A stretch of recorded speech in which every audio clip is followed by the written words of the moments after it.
Thank you, Mr. Chairman. I want to start with a question for each of the five witnesses.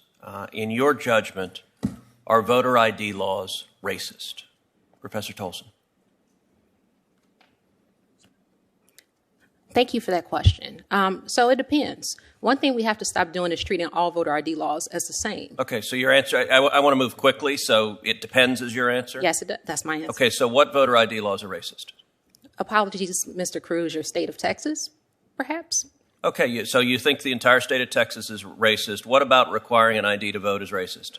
So I think, sir, that's pretty reductive. I'm not saying the entire state of Texas is racist. You just said my state of Texas, so you tell me, what about the Texas voter ID laws is racist? So the fact that the voter ID law was put into place to diminish the political power of Latinos with racist intent and had been found to have You're racist asserting intent, that. What's your evidence for that?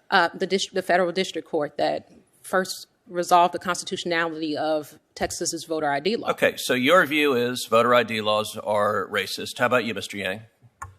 I agree with Professor Tolson. Voter ID laws can be racist. Okay, that's two. Mr. Science?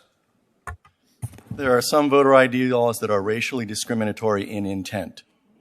How about in practice? In intent, fine, you say there's some racist with a malevolent intent lurking in the back of their mind.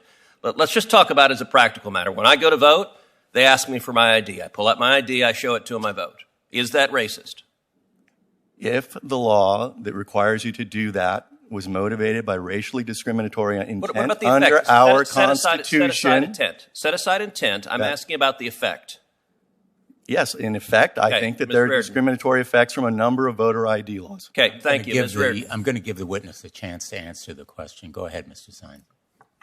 Yes, in effects, I think many voter ID laws are discriminatory. And in design, they are designed to have that effect. Okay, Ms. Reardon. No, sir. Mr. Van Spakovsky. No, particularly because every single state that has passed an ID law has put in a provision to provide a free ID to anyone who doesn't have one. The turnout numbers show it has no effect, and I would remind everyone that the current version of the Texas voter ID law for in-person voting, the Obama administration agreed in court, in a court filing, that they were satisfied with it and that it was not discriminatory. You know, I have to say this is the wildly partisan nature of the Democrats' proposal. The record should reflect all three of the Democratic witnesses invited by the chairman maintained to this committee that voter ID laws can be, in many instances, in most instances, I think of the various ways they formulated, are racist. So let me tell you who disagrees with that. 35 states across the country disagree with that because 35 states have voter ID laws in effect. But not just 35 states. 81% of voters in America disagree with the radical views proposed by the Democrats and the Democratic witnesses. Not just 81% of Americans. 77% of black voters in America support voter ID laws. 78% of Hispanic voters in America support voter ID laws. Maldev should think about that. 81% of low-income Americans support voter ID laws. And yet, what this bill is about is putting radicals in charge of saying, if you require an ID to vote, that is racist and must be struck down. This is all about partisan power. Now, DOJ has also said, under the Biden administration, that it is not going to presume that a state acts lawfully if it simply returns to pre-COVID voting laws.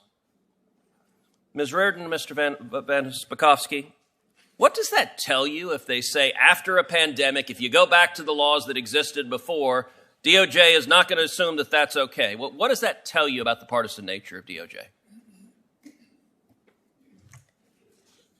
By issuing the guidance that they did, it says to me that what they would like to do is make permanent the emergency procedures that were instituted by many states through litigation by the DNC throughout the country prior to the 2020 election. And they would like those to be permanent.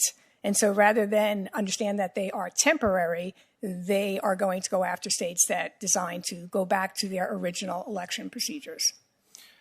Well, and I think they also think Democrats did well under those emergency procedures, and so keeping those emergency procedures in place will predictably benefit Democrats. You know, I would note, in addition